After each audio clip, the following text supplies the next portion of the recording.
Bonsoir tout le monde. Bonsoir, bonjour. En tant qu'élu par la population, nous, membres du Conseil de la municipalité régionale de Comté, nous nous engageons à servir nos citoyens au meilleur de nos capacités. Nos choix et nos décisions prendront en compte en premier le bien-être et le bien-vivre de notre population, le respect du bien commun. Le Conseil de la municipalité régionale de Comté prendra soin de tous les aspects de l'environnement qui sera l'héritage de nos enfants. Bonsoir tout le monde. Merci de votre présence pour la séance extraordinaire du 6 mai pour un sujet à l'ordre du jour qui est le rapport financier. On a le privilège d'avoir ici même l'auditeur avec nous, M. Moreau. Donc, je prendrai un proposeur pour accepter l'ordre du jour, M. Dion et Mme Forcier. Donc, le rapport financier 2025, audité par la firme Pellerin Aubert réalisé Provencher Inc. Bonjour à tous. Donc, je suis ici pour vous présenter effectivement, comme on vient de l'annoncer. Pour l'enregistrement, ça va aller. Donc, je suis ici pour vous présenter les états financiers pour l'exercice terminé le 31 décembre 2025 pour la MRC du Comté des Sceaux. Donc, je vous ai remis une copie là, de l'état financier que je vais vous présenter. C'est la version résumée là, du rapport complet là, qui contient 80 pages, là, ce qui va être déposé officiellement là, sur le site là, du ministère. Donc, les premières pages, en fait, là, c'est le rapport de l'auditeur indépendant sur les états financiers consolidés résumés. Donc, le paragraphe là, à la toute fin là, qui est mentionné, en fait, là, notre rapport va être daté en date du 6 mai 2026, donc aujourd'hui, et nous avons exprimé une opinion avec réserve sur les états financiers consolidés audités, car la municipalité n'a pas évalué ni comptabilisé le passif au titre des obligations liées à la mise hors service d'immobilisation. Donc ça, c'est en fait en lien avec une nouvelle norme qui est rentrée en vigueur le 1er janvier 2023. Les municipalités sont en train de se conformer, là, les MRC également, là, donc sont en train de se conformer à cette obligation-là. Donc, au courant de la prochaine année, là, ça va faire partie du mandat là, de la direction là, de s'assurer de faire le travail au niveau du passif au titre des obligations liées à la mise en service pour qu'on puisse éventuellement, là, une fois que ça va être fait, enlever cette réserve-là. Donc, c'est pas une réserve qui est négative là, parce que les chiffres sont quand même, ça impacte seulement un passif qui serait comptabilisé. Mais en fait, là, c'est ça, c'est vraiment juste une réserve pour ce poste-là. Donc, j'aurais une question pour toi. Oui. Est-ce qu'il y a une directive du ministère des Affaires municipales qui a changé par rapport à cette directive-là récemment? Ben, il y a eu des correspondances qui ont été envoyées, je crois, aux municipalités qui ne s'étaient pas encore nécessairement conformées. Je pourrais regarder ce qui est sorti là, dans les dernières semaines. Là, je sais que vous m'avez envoyé un courriel par rapport à ça. Là. Donc, les MRC, on a une représentante là, sur le volet finance là, avec le ministère des Affaires municipales, puis spécifiquement sur cette disposition-là, à cause de l'impact dans les états financiers. Tu sais, c'est pas mon jargon, là, c'est le tien, mais j'aimerais juste que tu puisses me revenir, voir s'il y a des ajustements, parce que les coûts de cette étude-là et de l'impact dans les états financiers, c'est ce qui nous a fait ne pas aller de l'avant tout de suite. Mais on a commencé le processus quand même de caractérisation de nos bâtiments, tout ça. Il reste juste l'étape de la norme. Mais d'établir le passif que ça va exactement. Pour, exemple, décontaminer ou des trucs comme ça. C'est le bout de décontamination parce qu'on est dans une région amiantifère. Donc, c'est comme si on considérait que l'ensemble de l'actif disposait de l'amiante. Donc, les coûts sont astronomiques. Ouais. Donc, c'est ça qui est un peu l'enjeu de pourquoi nos états financiers ne sont pas encore intégrés à ce bout-là. Ouais. Mais ça serait important que tu puisses me revenir s'il y a des ajustements, que le mandat éventuel à donner corresponde bien au changement de la norme. Ouais, je pourrais t'en revenir dans les prochains jours là, sur l'implication. Là. Parce qu'effectivement, il y a certaines plus grosses municipalités où on a, exemple, dû comptabiliser un passif. Puis on utilise le DCTP là, pour éviter de devoir taxer et tout ça, là, mais il y en a qu'on a comptabilisé, par exemple, un passif de 2-3 millions. Là, fait que c'est sûr que ça impacte beaucoup les chiffres. Là, fait que je dois revenir avec ça sans problème. Merci. Donc, on va passer à la section, en fait, là, des résultats. Donc, le sommaire des résultats des fins fiscales consolidées. Euh, cet état-là est présenté, là, il y a plusieurs colonnes. Les colonnes aujourd'hui qui vont nous intéresser, en fait, ça va être principalement au niveau de la réalisation 2025. La colonne administration municipale. Donc, administration municipale, c'est exclusivement, en fait, les chiffres de la MRC. Dans la colonne organismes contrôlés partenariat, c'est en fait les chiffres là, de la régie de récupération de l'Estrie, puis l'autre régie, en fait, là, qui sont consolidés dans les États de la MRC. Donc, ce qui nous intéresse davantage, là, puis c'est principalement ces chiffres-là, là, la colonne organisme et puis c'est plus des plus petits chiffres, là. Donc, au niveau de l'administration générale des revenus de fonctionnement, donc vous avez terminé l'année 2025 avec 7,3 millions, pratiquement 7,4 millions. Une légère diminution par rapport à 2024, là, donc la première colonne là, dans le tableau que je vous présente, là, que les revenus les revenus de fonctionnement étaient à 7,5 millions. Ensuite, il y a les charges. Donc, les charges aussi, on a une diminution d'1,6 % pour terminer à 7 712 394. Là, bien entendu, là, c'est des éléments qui sont très, très résumés ici. On va voir un éclatement un petit peu plus loin là, dans la présentation pour venir dire de quoi est constitué les revenus et les charges sont constituées de quoi également. Donc, quand on fait les revenus moins les charges, la MRC termine avec un déficit lié aux activités de 321 803 $. Ici, on est dans un état qu'on vient faire une conciliation à des fins fiscales. Donc, la conciliation à des fins fiscales sert à venir faire le rapprochement entre les normes comptables, puis le mouvement de trésorerie ou en tout cas pour venir établir qu'est-ce qu'on doit venir taxer ou qu'on doit avoir comme revenu pour équilibrer nos activités. Donc, on vient considérer des éléments de conciliation à des fins fiscales pour venir justement faire ce rapprochement-là. Donc, on vient ajuster de l'amortissement des immobilisations corporelles et des actifs incorporels parce que le 206 000 de charges qui est inclus dans le 7 712 000, c'est une écriture exclusivement comptable parce que l'amortissement, en fait, c'est ça, c'est une écriture comptable. La journée que vous avez fait l'acquisition de cette immobilisation-là, c'est là que l'argent est sorti. Donc, on a dû avoir une source de revenus pour payer cette immobilisation-là. Donc, c'est un des ajustements qu'on vient faire dans les éléments de la conciliation des fins fiscales. Ensuite, remboursement de la dette à long terme. Donc, 83 000, le 83 000, ça représente la portion de capital qui a été payée sur les dettes. Parce que, au point de vue comptable, c'est seulement les intérêts qui s'en vont dans la section charges. Par contre, quand on a des dettes, on paye aussi une portion de capital sur les dettes, donc il faut en tenir compte dans l'établissement de notre excédent de fonctionnement à des fins fiscales. Ensuite, il y a tout ce qui est les affectations. Donc, les affectations, à proprement parler, c'est pas des revenus, c'est pas des dépenses, mais on doit en tenir compte parce que, dans le fond, on vient s'attribuer ou on vient allouer une partie des revenus pour payer, exemple, des investissements. Donc, là, dans votre cas, c'est ce qui a été fait, là, le 276 000, c'est qu'on est venu s'approprier des revenus pour payer les immobilisations. Ensuite, il y a tout ce qui est les excédents, déficits accumulés. Donc, quand on vient utiliser des sommes qui avaient été réservées par le passé. Et dans votre cas, les autres éléments de conciliation, 473 000, en fait, lui, il est en lien avec les remboursements des prêts crédits et prêts. Donc, 457 000 qu'il y a eu de remboursement, moins incluant la provision. Donc, on en arrive à 473 000.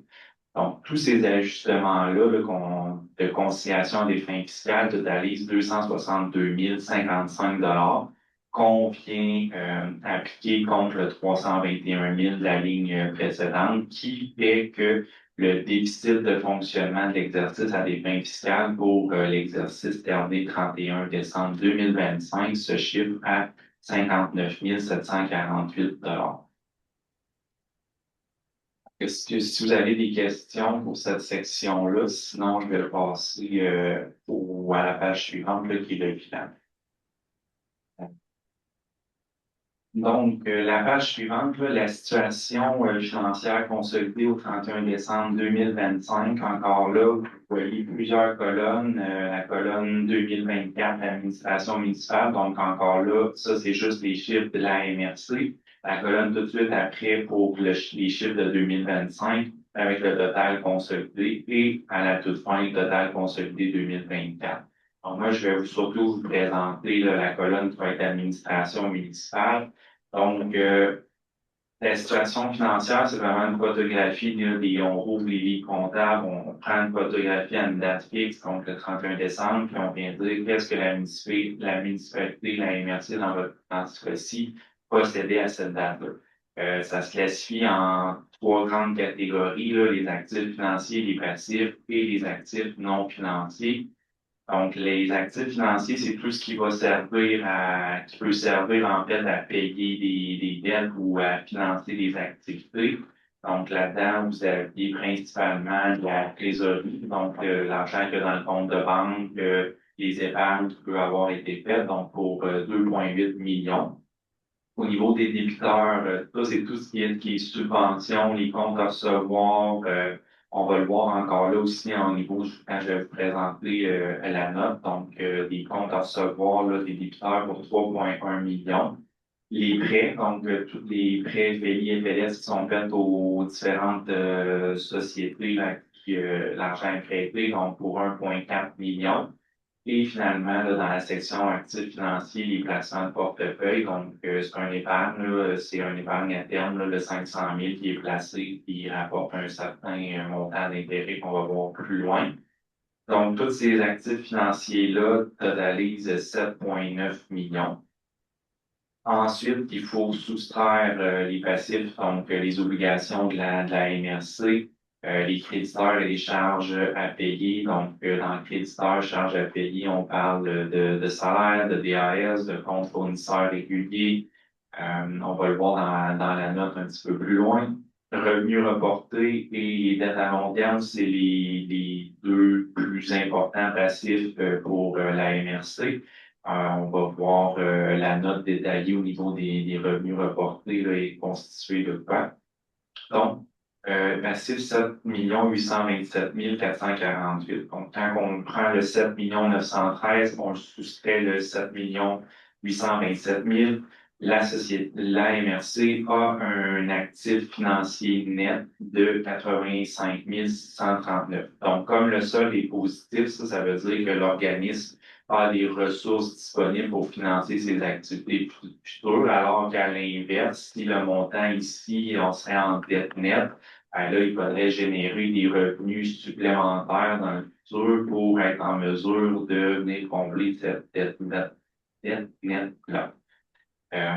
Ensuite, les actifs non financiers. Donc, les actifs non financiers, contrairement aux actifs financiers qui étaient en haut, eux, peuvent pas servir à rendre des services ou à payer les dettes de l'organisme. Donc, là-dedans, là, c'est principalement, en fait, les immobilisations corporelles. Donc, à moins de vendre les immobilisations corporelles pour transférer ce bien-là en argent liquide, ne pas utiliser vos immobilisations pour payer vos dettes. Donc, les immobilisations, vous en avez pour 3,3 millions. Et dans la catégorie haute, là, c'est tout ce qui est frais payés d'avance et tout ça qui est là. Donc, 3 407 876. Et la dernière section, c'est la présentation, en fait, des excédents accumulés. Donc, les excédents, ils se séparent, eux, en différentes catégories. Donc, tout ce qui est les excédents non affectés, donc aucune restriction pour leur utilisation, 354 877 $. contrairement aux excédents de fonctionnement affectés qui, eux, sont le 307 559 $. Lui, c'est des excédents qui doivent être utilisés à des fins précises. On va le voir dans la note un petit peu plus loin. Et les réserves financières, les fonds réservés ressemblent beaucoup au montant, ressemblent beaucoup par leur nature aux excédents de fonctionnement affectés. Par contre, les réserves financières, les fonds réservés, eux, c'est des fonds qui sont obligatoires en fonction soit de règlements ou de lois. Donc, c'est des règlements ou des lois qui sont, vous devez mettre en application, qui vous forcent à créer certaines réserves ou fonds réservés. Les dépenses constatées à taxer et à pourvoir, ça fait lien un petit peu avec tantôt là, la question au niveau des passifs là, à titre d'obligation de mise hors service. Si on doit éventuellement en constater, ben, le DCTP ici va être utilisé là, pour éviter de devoir taxer, d'augmenter en fait les codes-parts en lien avec ce passif-là qui serait comptabilisé. Donc là, actuellement, là, le montant là, du DCTP est de 1 466 503 $. Et finalement, l'investissement net dans les immobilisations, ça, en fait, le 2 887 471 $. En fait, ça représente la valeur des immobilisations moins les dettes afférentes à ces immobilisations-là. Donc, si on prend les deux informations un petit peu plus haut, on va arriver à notre 2 887 000. Donc, tout ça, on arrive avec 3 493 495 $. Donc, la page suivante, là, justement, ça va venir reprendre les différents excédents ici là, qu'on avait à la page précédente. Là.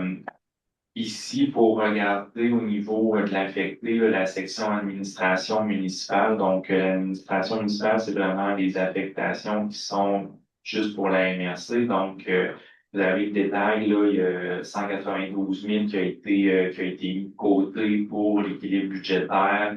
Il y a 62 091 $ de surplus qui a été mis pour des travaux sur la route 257.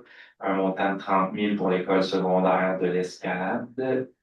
Après ça, 7 590 pour des équipements de bureau et deux autres montants, l'un pour la communication de département, puis PDZA, un 4 926. Ensuite, au niveau des réserves financières, des fonds réservés, donc au niveau de l'administration municipale, là, il y a un montant de 89 106 pour la révision de la planification stratégique au niveau de la régie de récupération.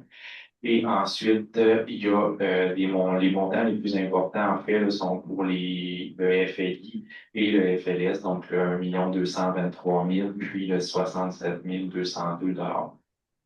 J'aurais une question. Au niveau, au niveau de l'équilibre budgétaire dans l'excédent affecté, hein, Ouais, c'est pour 2025. En question? Pour l'administration municipale, l'équilibre budgétaire, Ouais. il y a un montant d'affecté de 192 000. Ça, normalement, c'est pour l'équilibre budgétaire de l'exercice qui va se terminer au 31 décembre 2026. Donc, c'est pour 2025. Exact. Normalement, c'est ça, c'est quand vous avez établi le budget, les revenus, les dépenses, il y avait un manque à gagner, puis on vient utiliser une partie des excédents pour venir équilibrer notre budget, là, parce qu'un budget, quand on l'adopte, doit toujours être équilibré, là. Donc, c'est pour ça. Oui. Donc, ensuite, la page, ça on a fait, donc à la page 4, là, sommaire de l'endettement total net à long terme. Donc, pour le montant pour l'administration municipale, 554 260. Donc, ça représente vraiment la part de la MRC pour ses dettes, parce qu'une municipalité comme une MRC, on voit que vous avez quand même 3 millions 3 de dettes, mais il y en a une portion qui est assumée par des subventions que vous recevez. Donc, le montant que je vous présente là, de 554 260 représente vraiment juste la part qui doit être assumée, qui va devoir être assumée en fait par la MRC. Ensuite, on va aller voir la section du bas, là, qui est le sommaire des revenus consolidés. Donc, à la première page, là, au tout début, je vous ai présenté là, le 7,3 millions là, de revenus. Vous avez un éclatement là, ici là, dans le bas de la page qui vient vous montrer que la principale source de vos revenus au niveau là, de la MRC, c'est similaire à l'année passée là, au niveau de la composition. Vous avez un 58% là, de vos revenus qui provient de tout ce qui est revenu là, de transfert. Donc, 4 322 791. Donc, ça, c'est toutes les différentes subventions que la MRC obtient durant l'année qui sont présentées là. Les codes-parts, 2 13 675 donc 27% des revenus là, sont les codes-parts, sont les montants chargés aux municipalités membres de la MRC. Ensuite, services rendus, donc pour 589 495, donc le revenu principal dans les services rendus, là, il y a en fait il y a les revenus de location qui sont là et tout autre service qui est rendu par la MRC, c'est à ce niveau-là. Au niveau des impositions de droit, les amendes, pénalités, revenus de placement, donc 92 362. C'est moins d'1% en fait là, de vos revenus qui sont dans cette catégorie-là. Puis tout ce qui se qualifie pas dans les lignes du haut, là, 372 268, donc pour un 5% des revenus qui sont là. Quand que je regarde en fait là, la composition de 2024 versus 2025, les pourcentages sont très, très similaires. Puis on recule aussi dans les années antérieures, votre composition reste quand même toujours la source principale, donc plus de 60% là, normalement là, provient de paiement de transfert là, dans notre cas. La page suivante, là, le sommaire des charges, encore là, ici, on vient éclater les charges dans les grandes catégories. Dans le rapport complet, il est encore plus éclaté de ça. Donc ici, si on regarde vraiment les grandes catégories, là, donc au niveau de la MRC, là, il y a 52% là, de ces charges là, qui est en lien avec tout ce qui est l'aménagement, l'urbanisme et le développement. Donc, si vous voyez là, la ligne 14, là, il y a un 3 343 509 là, avec les autres petits montants en haut. Là, donc, ça représente 52% de vos dépenses de 7 712 000. Ensuite, c'est bien entendu tout ce qui est administration générale, donc les frais en lien avec la bâtisse, les salaires de la direction, les dépenses d'entretien en lien avec la bâtisse se trouvent dans la ligne d'administration générale, donc pour 1,8 million, qui représente 25% là, des dépenses totales de 7 712 donc, c'est ça, je passerai pas chacune des lignes avec vous, là, vous le voyez, là, les grandes catégories, donc c'est toutes les dépenses qui sont regroupées en fonction de leur nature, là, vont totaliser le 7 712 394 que la dernière page, là, il se trouve être dans le rapport résumé. Après ça, moi, j'en ai rajouté quelques-unes qu'on va regarder ensemble, là. Mais dans le rapport résumé, en fait, c'est la dernière page, c'est l'excédent, en fait, c'est l'excédent d'investissement des fins fiscales. Donc, il y a deux sortes de revenus là, dans le domaine municipal, donc tout ce qui est fonctionnement et tout ce qui est l'investissement. Dans votre cas, il n'y a pas de revenu d'investissement. Par contre, il y a eu au cours de l'exercice des dépenses d'investissement qui ont été faites.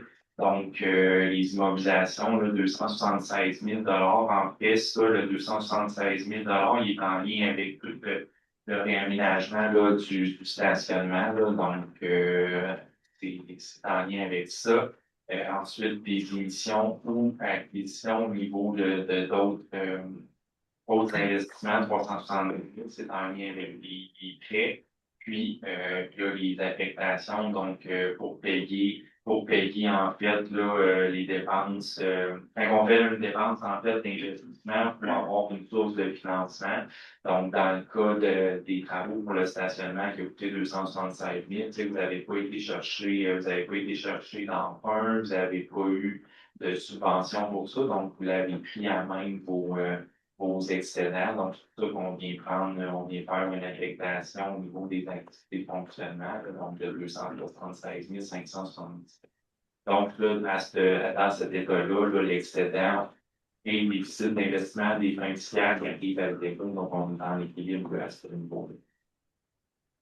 Donc, au niveau du rapport résumé, c'est ce qui complète normalement là, la présentation. Je vous ai mis les notes là, derrière qui vous permettent un petit peu de voir la composition. Tantôt, quand je vous parlais des débiteurs, là, bien, par contre, la seule chose, c'est que la note ici, elle n'est pas présentée juste pour les chiffres de la MRC. Donc, ça inclut également là, les entités qui sont consolidées, mais vous pouvez quand même voir là, que de façon générale, là, les sommes qu'il y a à recevoir dans le 3 millions que je vous ai présenté, c'est principalement des subventions du gouvernement du Québec et de ses entreprises. Donc, un des montants importants là, dans ce 3 millions-là, là, c'est la subvention pour le FRR volet 3, là, donc un montant de 2,2 millions qui était comptabilisé à recevoir en date là, du 31 décembre. Mais ça, les deux autres éléments qui étaient plus notables, là, réseau actif et IME, un 215 000 à recevoir, et il y avait une subvention aussi du ministère de la Culture là, pour 147 000. Donc, ça, c'est les grandes lignes là, au niveau des sommes à recevoir. Au niveau des prêts, c'est seulement pas les chiffres de la MRC parce que les entités qu'on consolide ont pas de prêts FMI, FLS, tout ça. Donc, les montants sont pratiquement identiques là, dans les deux fonds. Là, on parle de 714 000, 715 000. Donc, ça a baissé un petit peu. Donc, ça veut dire que le montant de l'année passée était plus élevé. Donc, vous avez encaissé une partie de ces prêts-là. Puis, il y en a potentiellement moins qui ont été faits en contrepartie. Donc, au niveau de la page suivante, là, des créditeurs et des charges à payer, encore là, ça inclut aussi les entités consolidées, mais on voit quand même que c'est constitué principalement de fournisseurs. Donc, on parle vraiment de fournisseurs réguliers. Là. Le montant est quand même similaire aussi à l'année passée avec le 398 000. Tout ce qui est salaire et les avantages sociaux, donc les salaires, vacances, les remises gouvernementales, là, les DAS, sont inclus dans le 120 000. Et les autres frais courus, là, c'est des dépenses en fait là, qui étaient en cours au 31 décembre, mais pour lesquelles la facture n'est pas reçue, donc on les comptabilise en frais courus et non en compte fournisseur parce que la facture n'est pas reçue. Au niveau des revenus reportés, il y a le détail est là. C'est principalement tout ce qui est en lien avec le FRR, que ce soit volet 3, volet 4, même le volet 2 aussi, là, il y a quand même 1 233 000. Et il reste aussi là, le volet 1 avec 168 560. Donc, les revenus reportés, en gros, c'est que vous recevez des montants des gouvernements et on doit le comparer avec les dépenses qui ont été engagées. Donc, si je reçois 1 million et j'ai engagé 500 000, ben, je vais avoir, au point de vue comptable, je vais devoir avoir un revenu reporté de 500 000 parce que lui, il n'a pas encore été dépensé. Donc, ici, là, c'est ce qu'on vient présenter ici. Donc, c'est des sommes que vous avez encaissées, mais qui vont être versées ou vont être utilisées en dépensées dans les années à venir.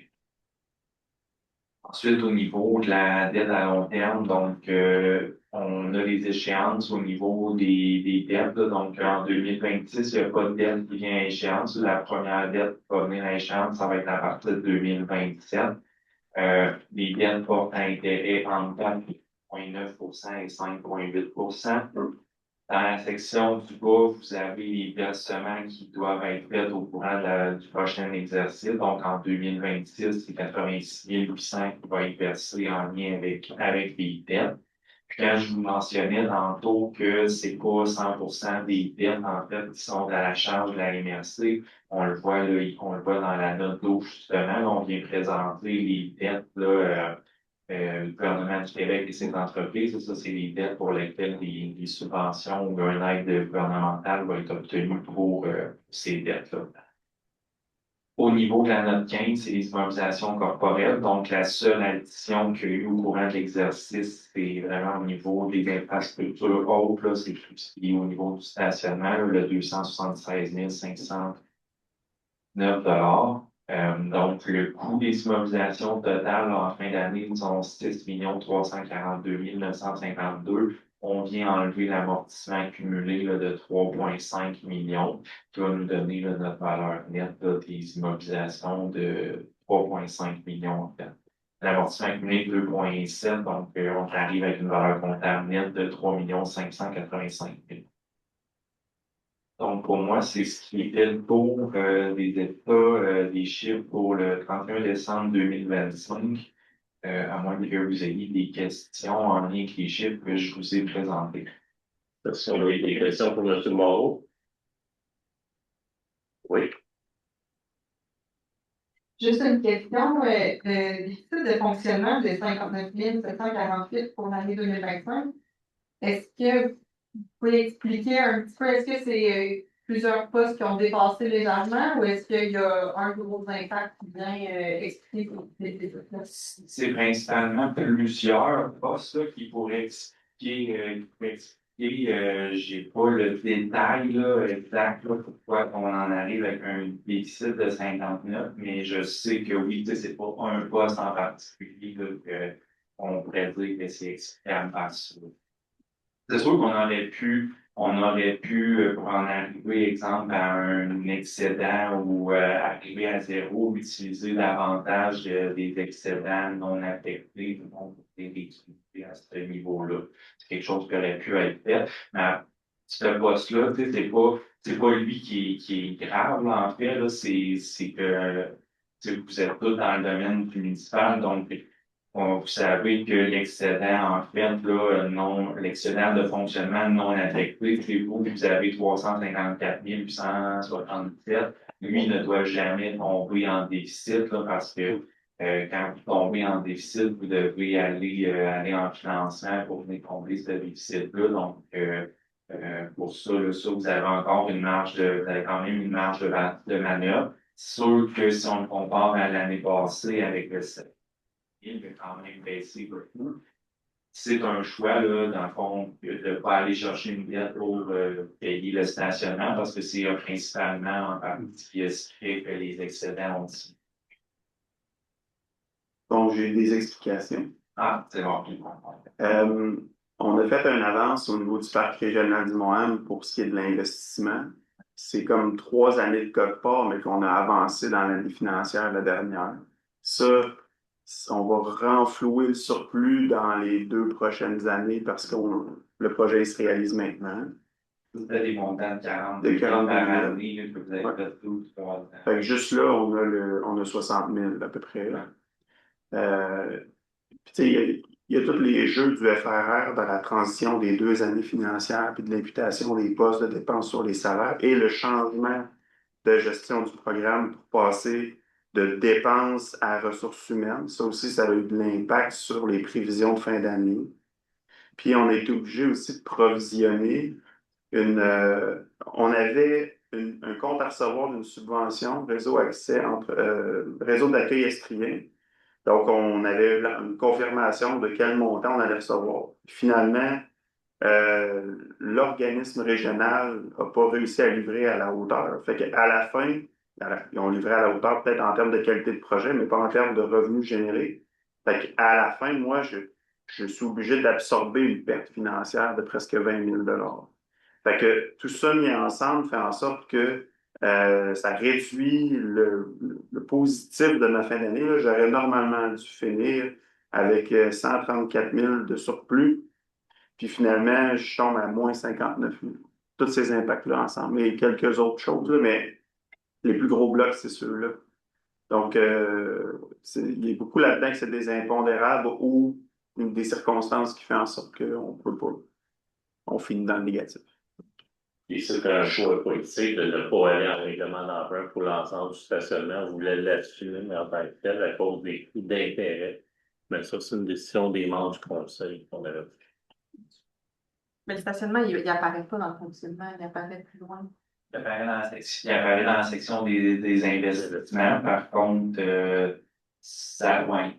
Ouais, toi, si on en arrive aux 59 000, effectivement, là, on n'en tient pas compte là, Ben, le effectivement. surplus a baissé. Ouais, c'est ça.